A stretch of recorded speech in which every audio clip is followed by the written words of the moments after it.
Hello guys, in this lecture we are going to talk about KCL and KVL. Last lecture में भी हमने KCL KVL के बारे में बात की थी, Kirchhoff's current law and Kirchhoff's voltage law, इसके बारे में हमने बात की थी। लेकिन वहां पे हमने सिर्फ एक एक एग्जांपल देखा था जहां पे हमने एक ही सर्किट को केसीएल और केवीएल इन दोनों से एनालिसिस किया था। Now in this lecture we are going to talk about कि एक सर्किट अगर दिया गया है तो उसमें अगर मुझे कुछ क्वेरीज हैं और मुझे वो सर्किट पूरा का पूरा एनालाइज करना है तो क्या कौन सा वाला लॉ मुझे ज्यादा बेहतर रिजल्ट दे सकता है, केसीएल दे सकता है कि केवीएल दे सकता है, कैसे डिसाइड किया जाता है। तो ऐसे डिफरेंट चीजों के बारे में हम यहाँ पे बात करेंगे, कुछ छोटे छोटे एग्जांपल्स भी देखेंगे which will be sufficient to understand the concept of KVL and KCL and which law is to be used in which case, इसके बारे में बात करेंगे। फॉर एग्जाम्पल सपोज एक सर्किट दिया हुआ है ऐसे वाला, ठीक है। अब ये वाला जो सर्किट है, तो लास्ट लेक्चर जो हुआ था, लास्ट लेक्चर में हमने बात की थी कि जितने लूप्स होंगे उतने इक्वेशंस आएंगे केवीएल में, या फिर जितने स्प्लिटिंग नोड्स होंगे उतने इक्वेशंस आएंगे केसीएल का अगर मैं यूज करता हूं। तो यहां पे देखेंगे, यहां पे हमने देखा तो यहां से लेके यहां पे जाने के बाद यहां पे स्प्लिट पहली बार हो रहा है, यानी यहां पे मुझे एक नोड मिल जाता है, यहां पे आगे जाता है करंट, यहां पे अगेन और एक बार स्प्लिट होता है तो यहां पे दूसरा मिल जाता है, ठीक है ना। ये V2, ये V1, ये V2, यहां से करंट यहां पे आया, ऊपर वाला करंट आया, तो यहां पे करंट एक्चुअली एड अप हो रहा है, तो it is not a splitting node basically. यहां पे आऊंगा तो यहां पे भी स्प्लिटिंग नोड नहीं है। सो बेसिकली मुझे कितने नोड्स मिले स्प्लिटिंग नोड? दो नोड्स मिले। अगर मुझे दो नोड मिले तो मुझे कितने इक्वेशंस मिलेंगे? दो इक्वेशंस मिलेंगे, एक इक्वेशन V1 के लिए, इक्वेशन V2 के लिए। सो दो इक्वेशंस है, दो अननोन्स है, तो मैं फाइंड आउट कर सकता हूं, डिफरेंट वैल्यूज फाइंड आउट करूंगा मैं, and I will get the values of V1 and V2, और डिपेंडिंग अपॉन दैट मैं बाकी सारी वैल्यूज फाइंड आउट करूंगा। आपको पता है कैसे फाइंड आउट किया जाता है। मुद्दा मेरा ये बताने का है कि यहां पे मुझे तीन लूप्स मिल रहे हैं, तो मुझे कितने इक्वेशंस मिलेंगे केवीएल अगर यूज करूंगा तो? 1 2 3, तीन इक्वेशंस मिलेंगे, I1 का इक्वेशन, I2 का इक्वेशन, I3 का इक्वेशन। सो मुद्दा ये बताने का है मेरा कि अगर मुझे तीन इक्वेशंस एक साथ सॉल्व करना है तो मुझे क्या यूज करना पड़ता है? मुझे हेल्प लेनी पड़ती है डिटर्मिनेंट्स, मैट्रिसेस की हेल्प लेनी पड़ती है टू बी प्रिसाइज। अगर मैट्रिसेस तीन इक्वेशन से, तीन अननोन से सॉल्व करने के लिए मुझे मैट्रिसेस यूज करने पड़ते हैं, तो ये थोड़ा सा हार्ड जाता है। तो इस वाले इक्वेशन में मैं इस वाला जो ये वाला जो प्रॉपर सर्किट है, इस सर्किट में मैं क्या यूज करूंगा? आई will go for obviously for किसके लिए जाऊंगा मैं? केसीएल के लिए। क्यों? दो नोड है तो दो अननोन्स है, तो दो अननोन्स है, इसका मतलब मुझे कितने इक्वेशंस मिलेंगे? दो इक्वेशंस मिलेंगे। सो इस तरह से डिसाइड करना पड़ता है कि आप किसके लिए जाते हो। कभी कभी इक्वेशंस अलग तरीके से, कभी कभी सर्किट अलग तरीके से आ जाता है। सपोज ये वाला सर्किट है, ठीक है ना, ये वाला सर्किट है,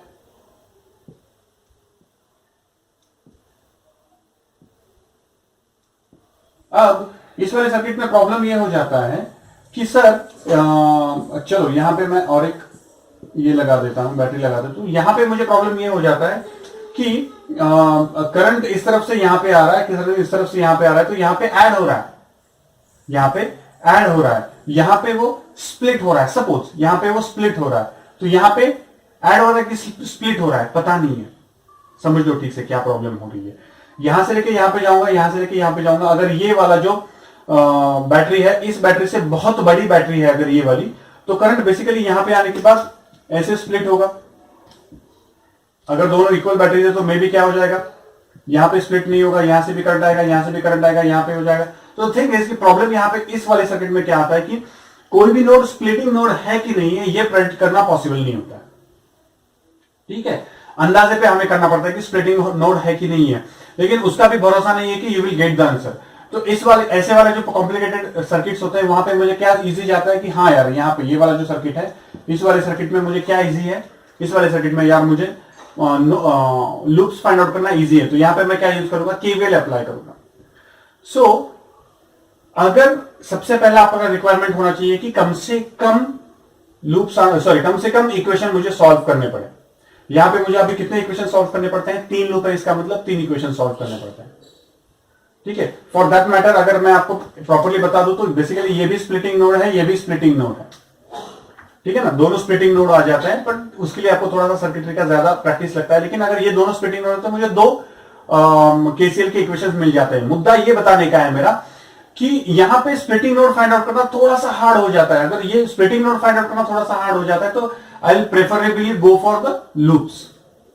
ठीक है, यहां पे क्या हो रहा है कि यहां पे लूप्स भी पता है, इजीली स्प्लिटिंग मोड भी फाइंड आउट कर सकता हूं, तो आई गो फॉर केसीएल, क्योंकि लूप्स यूज करूंगा तो मुझे 3 लूप है तो 3 इक्वेशंस मिलेंगे, 3 अननोन्स मिलेंगे, मुझे साइमल्टेनियसली 3 इक्वेशन सॉल्व करने पड़ेंगे, विच इज मोर, ठीक है ना, हार्ड है, ज्यादा हार्ड है। इंस्टेड ऑफ दैट अगर मुझे 2 स्प्लिटिंग नोड मिल जाते हैं तो मुझे 2 सर्किट सॉल्व करने पड़ते हैं, 2 केसीएल के इक्वेशंस मिल जाते हैं, तो it is easy to solve KCL using KCL. तो सबसे पहला रिक्वायरमेंट आपका क्या होना चाहिए कि कम से कम इक्वेशंस हो, ये पहला रिक्वायरमेंट होना चाहिए। अगर वो रिक्वायरमेंट फुलफिल करते वक्त अगर आपको प्रॉब्लम आता है कि मुझे प्रॉपरली नोड्स फाइंड आउट करना पॉसिबल नहीं हो रहा है, बिकॉज आपको यहाँ पे पता होगा कि पहले वाला इक्वेशन देखा तो वहां पे 2 लूप्स थे तो 1 स्प्लिटिंग नोड था, यहाँ पे 3 लूप्स है तो 2 स्प्लिटिंग नोड होंगे, लाइक दैट। ठीक है ना, आप अंदाजा लगा सकते हो कि अगर 10 लूप्स हैं तो ऑब्वियसली एटलीस्ट कितने स्प्लिटिंग नोड्स होंगे, 9 स्प्लिटिंग नोड्स होंगे। सो अगर आप सारे के सारे आइडेंटिफाई कर सकते हो, अगर आप सारे के सारे आइडेंटिफाई कर सकते हो, वेल एंड गुड। अगर नहीं कर पाते हो, तो दूसरी रिक्वायरमेंट ये होनी चाहिए कि आपका इक्वेशंस प्रॉपरली आने चाहिए। लूप्स आसान होते हैं फाइंड आउट करना then that of finding out the splitting nodes. अगर मल्टीपल बैटरीज आ जाती हैं तो स्प्लिटिंग नोड फाइंड आउट करना थोड़ा सा हार्ड बन जाता है। सो बेटर है कि आप किसके लिए जाओ, केवीएल के लिए जाओ, लेकिन केवीएल में आपको ज्यादा इक्वेशंस आते हैं देन दैट ऑफ केसीएल। लेकिन अगर केसीएल के लिए आपको splitting node immediately find out करना पॉसिबल है तो केसीएल के लिए जाओ। इंस्टेड ऑफ दैट केसीएल आपको कम इक्वेशंस देता है। सो चॉइस ऑफ जीरोस। तो 2-3 न्यूमेरिकल सॉल्व करने की कोशिश करते हैं। ये इतने हार्ड न्यूमेरिकल या फिर बहुत सारे लूप वाले न्यूमेरिकल्स नहीं आएंगे आपको, ज्यादा से ज्यादा 3 लूप के न्यूमेरिकल्स आपको आएंगे। सो वो सॉल्व करने की कोशिश करते हैं। ठीक है, so will try to solve few examples, तो समझ में आएगा कि कैसे केसीएल केवीएल अप्लाई किया जाता है। ठीक है, ये सर्किट दिया हुआ है, इस सर्किट में E1 दिया हुआ है 4 वोल्ट, E2 दिया हुआ है 6 volt, then R1 2, R2 2 and R3 4 दिया हुआ है, ये सर्किट है। तो हमें फाइंड आउट करना है the current I1 is equal to, और I1 कौन सा है, ये वाला करंट I1 करंट है, सॉरी ये वाला करंट I1 करंट है। सो आपको I1 फाइंड आउट करना है, तो हाउ टू फाइंड आउट। चलो सबसे पहले यहां पे क्या यूज करेंगे, केसीएल यूज करेंगे कि केवीएल यूज करेंगे। I will prefer for KCL, I will prefer for KVL because यहां पे स्प्लिटिंग नोड कौन सा है ये फाइंड आउट करना इट्स वेरी हार्ड थिंग। ठीक है ना, यहां पे स्प्लिटिंग नोड फाइंड आउट करना हार्ड हो जाता है। So I will go for KVL. ठीक है ना, तो अगर केवीएल के लिए जा रहा हूं तो I will mark the currents first. सबसे पहले लूप्स आइडेंटिफाई करूंगा, 2 लूप्स मिल जाते हैं, नॉन ओवरलैपिंग लूप्स है। करंट मार्क करूंगा तो ये वाला जो है इसमें ये वाला करंट है, ये वाला जो है इसमें ये वाला करंट है। अगर दोनों क्लॉकवाइज करंट्स में मार्क कर रहा हूं, ये वाला जो करंट है ये I1 है, ये वाला जो करंट है ये I2 कंसीडर कर रहा हूं मैं। ठीक है, समझ लो ठीक से, ये वाला I1 ये वाला I1 अलग है, कंप्लीटली अलग है। ठीक है, समझ लो। ठीक है, मैं ये वाला लूप कंसीडर कर रहा हूं। चलो ये वाला कैपिटल I1 कंसीडर करते हैं तो कंफ्यूजन नहीं रहेगा, ये कैपिटल I1 है, कैपिटल I1, और ये स्मॉल I1 स्मॉल I2। चलो सबसे पहले क्या करना पड़ता है हम लोगों को, आइडेंटिफाई लूप कर दिए, मार्क द करंट मार्क कर दिए, मार्क द पोलैरिटीज। ठीक है, mark the polarities of the potential differences. अब ये वाला करंट I1 है तो इसकी पोलैरिटी तो फिक्स है बैटरी की, तो उसका कुछ लेना देना ही नहीं। ये वाला जो R1 है, R1 में करंट यहां से इंटर हो रहा है, यहां से लीव हो रहा है। यहां पे आने के बाद करंट यहां से इंटर हो रहा है, यहां से लीव हो रहा है। गेटिंग द पॉइंट, समझ में आ रही बात। तो लूप 1 के लिए फाइंड आउट करते हैं। सो फॉर लूप 1, ठीक है ना, लूप 1 के लिए केवीएल अप्लाई करते हैं। तो अब देखो ये वाला प्लस है माइनस है, प्लस माइनस, देखो ठीक से, ओ सॉरी ये माइनस है ये प्लस है। सो माइनस प्लस माइनस, ये इसको अपोज कर रहा है। तो ये वाला E1 है तो मैं यहां पे लिखूंगा E1 माइनस VR1, क्योंकि ये दोनों एक दूसरे को अपोज कर रहे हैं, माइनस प्लस माइनस। ठीक है, दोनों एक दूसरे को अपोज कर रहे हैं। उसके बाद गोल घूम के यहां पे आया, ये प्लस है माइनस प्लस माइनस, यानी R1 और R2 के अक्रॉस का वोल्टेज एक दूसरे को सपोर्ट कर रहा है। तो यहां पे R1 के अक्रॉस जो वोल्टेज है उसका जो साइन होगा तो R2 के वोल्टेज का भी वही साइन होगा। सो VR2 इज इक्वल टू 0। ठीक है, तो E1 की वैल्यू तो पता है, VR1 की वैल्यू क्या होगी, I1 इंटू R1। सो E1 की वैल्यू कितनी है, E1 की वैल्यू दी हुई है, कितनी है 4 वोल्ट। सो 4 volt minus I1 into R1 minus I1 minus I2। ठीक है, ये वाला जो है इसमें से इस तरफ से I1 करंट आ रहा है लेकिन इस तरफ से I2 करंट जा रहा है। So I1 minus I2 into R2 is equal to 0। अब 4 वोल्ट पता है मुझे, वोल्ट लिखने की जरूरत नहीं, 4 वोल्ट पता है मुझे। सो 4 माइनस R1 की वैल्यू दी हुई है, R1 की वैल्यू 2 ओम्स है, सो 2I1 minus I2 into R2 की वैल्यू 2 इज इक्वल टू 0। अब ये सारा प्रॉपरली कर लेते हैं, सब में से 2 कॉमन निकाल के उस तरफ उड़ा देंगे, तो मेरे पास क्या रह जाएगा 2 minus I1 minus plus I2 is equal to 0। तो 2I1 minus I2 is equal to 2, तो 2I1 minus I2 is equal to 2। ये वाला इक्वेशन नंबर 1 बन गया मेरा, ये पहले लूप का इक्वेशन बन गया। ठीक है, अब दूसरे लूप में थोड़ा सा जंप करूंगा मैं, सो ठीक से आप कोप अप कर लेना। सो लूप 2 के लिए यहां पे देखिए, यहां पे लूप 2 के लिए ये वाला माइनस है, सॉरी ये वाला प्लस है, ये वाला माइनस है। ठीक है, करंट ऐसे फ्लो हो रहा है तो ये वाला प्लस होगा, ये वाला माइनस होगा। यहाँ पे करंट ये वाला प्लस होगा, ये वाला माइनस होगा। जिस लूप में हूं उस लूप का करंट बढ़ा तो ये I2 के हिसाब से मैं इसमें वोल्टेज मार्क कर लिया। देखो R2 में वोल्टेजेस कैसे मार्क करते हैं, जो बॉर्डर पे रेजिस्टेंस होता है वहां पे वोल्टेजेस कैसे मार्क किए जाते हैं, जिस लूप के साथ बात कर रहे हैं उस लूप का करंट बड़ा कंसिडर करके उसके हिसाब से पोलैरिटीज मार्क की जाती है। जब मैं लूप 1 के बारे में बात कर रहा था तो मैं I1 के हिसाब से मैंने पोलैरिटीज मार्क की थी। जब मैं लूप 2 के बारे में बात कर रहा हूं तो मैं I2 के हिसाब से पोलैरिटीज मार्क कर रहा हूं। सो ये है माइनस प्लस प्लस माइनस, यानी ये दोनों एक दूसरे को अपोज कर रहे हैं। उसके बाद प्लस माइनस यानी एक दूसरे को सपोर्ट कर रहे हैं। ठीक है, तो अब मैं यहां पे क्या लिखूंगा E2, अब ये माइनस होगा, so minus VR2 minus VR3 is equal to 0, क्योंकि ये दोनों एक दूसरे को सपोर्ट कर रहे हैं। तो E2 की वैल्यू तो पता है मुझे, E2 की वैल्यू 6 वोल्ट, सो 6 माइनस VR2 के थ्रू कितना करंट जा रहा है I2 माइनस I1, जंप कर रहा हूं मैं, ठीक से याद रखना। सो 2 into I2 minus I1 minus VR3 की वैल्यू कितनी है, इसमें से सिर्फ एक करंट जा रहा है, कौन सा वाला I2। सो यहां पे क्या लिखूंगा मैं, R3 की वैल्यू 4 है, सो 4I2 इज इक्वल टू 0। अब सब में से मैं अगेन 2 कॉमन निकालूंगा तो मेरे पास क्या रह जाएगा 3 माइनस 2 कॉमन निकालेगा, so minus I2 plus I1 minus 2I2 is equal to 0।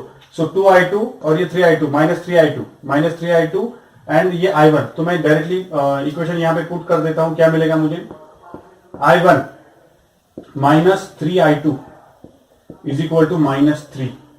यह आएगा इक्वेशन नंबर 2, यह आया इक्वेशन नंबर 2। अब साइमल्टेनियस दोनों इक्वेशन सॉल्व करो। साइमल्टेनियस दोनों इक्वेशन, मेरा आंसर क्या निकालना चाहिए, ये आई यानी कौन है हमारे मार्किंग के हिसाब से, ये आई कौन है, ये I1 है, तो I1 की वैल्यू आ जानी चाहिए। तो एज पर द कैलकुलेशंस, आप कैलकुलेशंस करो, I1 और I2 की वैल्यू मैं बता देता हूं। आपकी I1 की वैल्यू आ जानी चाहिए 1.8 एम्पियर आ जानी चाहिए, एंड I2 की वैल्यू चाहिए 1.6 एम्पियर्स। ये दोनों वैल्यूज टैली कर लो, ये दोनों वैल्यूज आपकी ऐसी आनी चाहिए। So this is how the KVL से हम ये एग्जांपल सॉल्व करते हैं, समझ आएगी बात। KVL से ये वाला एग्जांपल सॉल्व करते हैं। चलो और एग्जांपल सॉल्व करते हैं। चलो ये वाला एग्जांपल बहुत इजी है। आपको सर्किट दिया हुआ है लाइक दिस, देन यहां पे भी लाइक दिस, इसके आगे एक रेजिस्टेंस दिया हुआ है, इसके आगे एक रेजिस्टेंस दिया हुआ है। डन। कितने लूप्स हैं, एक ही लूप है। स्प्लिटिंग नोड, स्प्लिट ही नहीं हो रहा है करंट, पूरे सर्किट पे सिंगल करंट फ्लो हो रहा है। So there is no splitting node. Splitting node में इसलिए KCL तो अप्लाई करने का सवाल ही पैदा नहीं होता।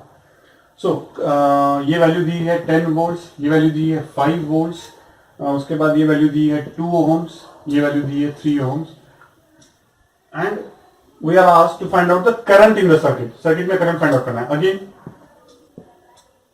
ये सर्किट में से करंट फ्लो हो रहा है, कौन सा वाला I, एक ही तो है करंट फ्लो हो रहा है। अब KVL से फाइंड आउट करते हैं। सिंपल भी फाइंड आउट कर सकते हैं लेकिन KVL से करेंगे क्योंकि हम पढ़ रहे हैं, ठीक है।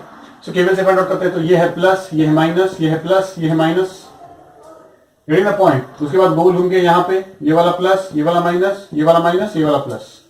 चलो शुरू करते हैं। Plus minus plus minus plus minus plus minus plus, ठीक है।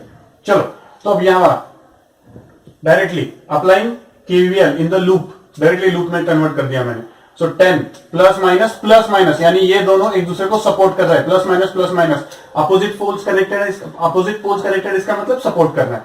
तो यहां पे क्या लिखूंगा, प्लस 2 इंटू I, गोल घूम के यहां पे plus minus plus minus plus minus, ये भी प्लस हो जाएगा, फिर एड अप हो जाएगा, बिकॉज अगर अपोजिट पोलैरिटी कनेक्टेड होती है तो हम सपोर्ट करते हैं, ऐसे कहा जाता है, सो हम उनको ऐड करते हैं। सो प्लस माइनस यानी यहाँ पे 3i plus minus plus minus plus minus minus plus, अरे यार इसने ऑर्डर खराब कर दिया तो इसको माइनस कर देंगे। So minus 5 is equal to 0। So 10 minus 5, देख सीख से देखो, 10 minus 5 5। So 2i plus 3i 5i। So 5i plus 5 is equal to 0. So I is equal to minus 5 by 5, which is equal to minus 1 ampere. Sir, minus 1 ampere current is not a vector quantity, it's a scalar quantity. तो ये minus 1 इसका मतलब क्या है? इसका मतलब बस इतना है कि भाई आपने जो डायरेक्शन ऑफ करंट कंसिडर किया है, ये डायरेक्शन उन्होंने दिया है नहीं, हमने कंसिडर किया हुआ डायरेक्शन है, तो ये जो डायरेक्शन ऑफ करंट है भाई ये गलत है। यानी current is basically 1 ampere flowing in this direction, बाकी कुछ नहीं। Actual current is 1 ampere flowing in this direction, खत्म। यानी हमने जो कंसिडर किया हुआ डायरेक्शन है करंट का वो गलत है, ठीक है। सो मैग्नीट्यूड में कोई फर्क नहीं पड़ेगा, बस आपने जो कंसिडर किया है डायरेक्शन उसके अपोजिट डायरेक्शन में करंट फ्लो होगा, ठीक है। इसलिए ये डायरेक्शन का जो फंडा है ना, तो डायरेक्शन का फंडा दिमाग से निकाल दो कि यही डायरेक्शन होनी चाहिए, वही डायरेक्शन होनी चाहिए, डायरेक्शन हमें प्रेडिक्ट वगैरह करना पड़ती है, बिल्कुल नहीं। मैं जो मेथड बता रहा हूं उस मेथड को फॉलो करो। You don't have to predict the direction की हाँ ऐसे जा रहा वैसे जा रहा, कुछ नहीं। मैं जैसे बता रहा हूं वही अगर मेथड आप फॉलो करोगे, you don't have to worry about the direction. Fine, चलो नेक्स्ट करते हैं। Now question asked, is current through the branch BD IBD is equal to question mark, ये क्वेश्चन है। अब ये वाला जो इक्वेशन, सॉरी ये वाला जो सर्किट है, ये कैसे सॉल्व करेंगे? चलो अब यहां पे ये KCL से सॉल्व करो कि KVL से? तो यहां पे मुझे स्प्लिटिंग नोड इमीडिएटली समझ में आ जाता है, पहली बात। दूसरा बात, एक ही स्प्लिटिंग नोड है, ठीक है ना, एक ही स्प्लिटिंग नोड है। अगर मैं कंसिडर करता हूं कि यहां से करंट यहां पे जाएगा तो यहां पे स्प्लिट हो जाएगा, नहीं सर ये बड़ा है ये छोटा है, तो ठीक है चलो भाई यहां से करंट आएगा तो यहां पे स्प्लिट हो जाएगा। सो एनी हाउ यहां ये वाला जो पॉइंट है यहां पे तो करंट स्प्लिट होने ही वाला है। अगर यहां पे करंट स्प्लिट होने ही वाला है तो मुझे ये स्प्लिटिंग नोड कंसीडर करना है। Getting the point? यहां पे तो मुझे स्प्लिटिंग नोड कंसीडर करना ही करना है। तो अगर यहां पे ये स्प्लिटिंग नोड है तो ये बहुत इजी बन जाता है, बिकॉज एक स्प्लिटिंग नोड है, इसका मतलब केसीएल यूज करूंगा तो सिंगल इक्वेशन मिलेगा। अगर सिंगल इक्वेशन मिल जाता है तो it's very easy to solve, ठीक है। तो चलो सॉल्व करते हैं। तो ये मुझे ये वाली जो ब्रांच है इस ब्रांच में करंट चाहिए, चलो फाइंड आउट करते हैं। ओके, सबसे पहले find out the splitting node, ये आइडेंटिफाइंग द स्प्लिटिंग नोड। उसके बाद उसको नोडल वोल्टेज दे दो, तो मैंने नोडल वोल्टेज दे दिया, एक ही तो नोड है तो V नाम दे दिया उसको, ठीक है। Apply KVL at that node, ठीक है ना। सॉरी उससे पहले मार्क द करंट्स। तो मैंने आपको कहा था कि सारे के सारे currents I1, I2 and I3 सारे के सारे करंट्स आउटगोइंग मार्क कर दो। Don't worry about it, direction के बारे में चिंता ही नहीं करनी है, मैं बताता हूं वैसे करो, ठीक है ना। तो मार्क कर दिए करंट। तो यहां पे अप्लाई द KCL, तो मुझे पता है I1 plus I2 plus I3 is equal to 0। I1 plus I2 plus I3 is equal to 0, खत्म। I1 plus I2 plus I3 0 हो गया। अब I1 को बात करते हैं। I1 is the current flowing through this resistance. So Ohm's law apply करूंगा तो क्या मिलेगा मुझे? ओम्स लॉ अप्लाई करूंगा, टर्मिनल वोल्टेजेस यानी terminal potential difference divided by resistance. Terminal potential difference कहां से कहां करंट जा रहा है? इस तरफ से इस तरफ जा रहा है, हमने जो मार्क किया हुआ है। जैसे मैंने बताया था लास्ट टाइम आपको कि पहले करंट्स मार्क करो, उसके बाद फेथफुल टू द इलेक्ट्रिसिटी, ठीक है, फेथफुल टू द इलेक्ट्रिसिटी। ये वाला जो करंट है वो इस तरफ से इस तरफ आ रहा है, इसका मतलब नोडल वोल्टेज बड़ा है और ये वाला छोटा है। रीडिंग द पॉइंट, ये वाला छोटा है, ये वाला कितना वोल्टेज है? ये 15 है और ये 0 है, ये 15 है। तो मैं क्या करूंगा, ये वाला जो रेजिस्टेंस है इसका एक टर्मिनल का वोल्टेज है V, दूसरे टर्मिनल का वोल्टेज है 15। पोटेंशियल डिफरेंस कितना हुआ? V minus 15 divided by 6। I1 आ गया। I2 इज इक्वल टू क्या मिला मुझे? I2 ये वाला, इसका नोडल वोल्टेज, एक साइड का वोल्टेज V है माइनस दूसरे साइड का वोल्टेज 0 है, डिवाइडेड बाय 3। तीसरा I3 is equal to I3 कितना मिलेगा मुझे?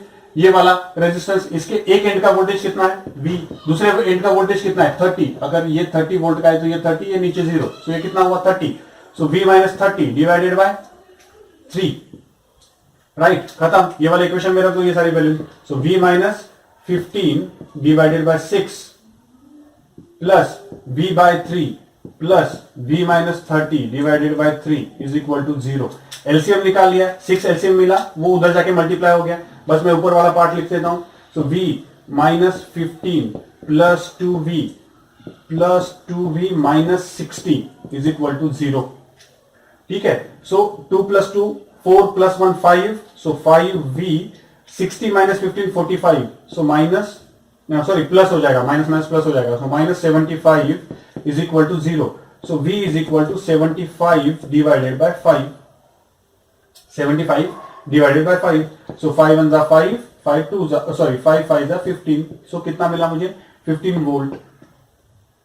सही है, यानी ये नोडल वोल्टेज कितना मिला 15 वोल्ट। तो I1 की वैल्यू क्या आएगी, सो I1 is equal to I1 की वैल्यू v माइनस 15, v कितना आया हमारा 15, so 15 minus 15 divided by 6, so 15 minus 15 divided by 6 is equal to 0।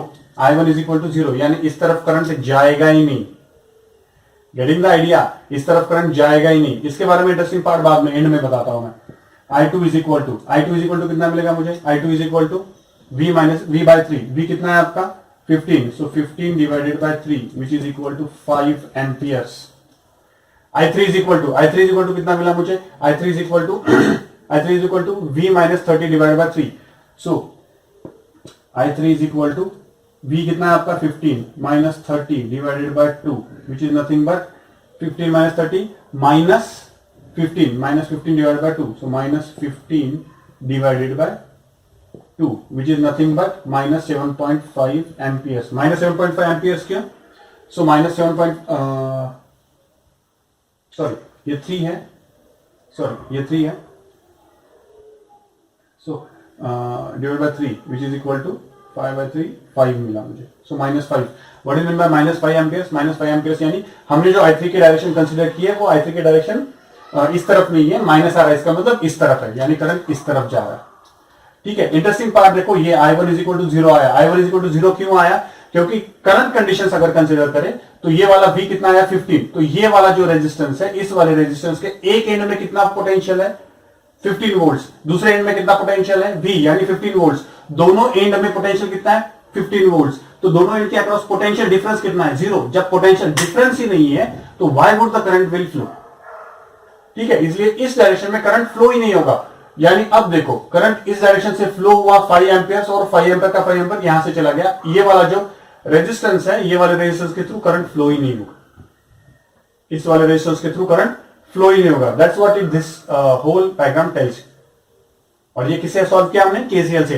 KCL से क्यों सॉल्व किया, क्योंकि भाई एक ही स्प्लिटिंग नोड है तो एक ही इक्वेशन मिलने वाला था, एक ही इक्वेशन से सॉल्व करना इजी जाता है। लूप से भी फाइंड आउट कर सकते हैं, केवीएल से भी फाइंड आउट किया जा सकता है। यहाँ पे केवीएल लगा दो, यहाँ पे केवीएल लगा दो, दो इक्वेशन मिले, साइमल्टेनियस इक्वेशन सॉल्व करो, आपको आंसर यही आना चाहिए। ठीक है ना, जब कभी भी केसीएल केवीएल का एग्जांपल सॉल्व करना शुरू कर देते हो तो एक एग्जांपल सॉल्व करो, उसका आंसर देखो। ठीक है, अगर आपने सॉल्यूशन देख लिया है then solve the same example with the other method, KVL से सॉल्व करो। यही मेथड अगर आपको मैंने ये सॉल्व करके दिया है तो solve this example with the KVL और चेक करो कि यही आंसर आता है क्या आपका। यानी आप यहाँ पे I1 कंसिडर करोगे, यहाँ पे I2 कंसिडर करोगे तो आपका ये जो I1 वाला कंसिडर आएगा, करंट आएगा फर्स्ट लूप का, वो 0 आना चाहिए।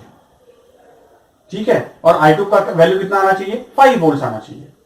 ठीक है, सॉरी 5 एम्पियर आना चाहिए। तो ये चेक करके देख सकते हो आप, so you can tally the things. ठीक है, चलो और एक एग्जांपल सॉल्व करते हैं। ये एक सर्किट दिया हुआ है, ठीक है, सर्किट का एक पार्ट दिया हुआ है, इस पार्ट में एक्चुअली करंट ऐसे फ्लो हो रहा है, लेकिन द थिंग इज कि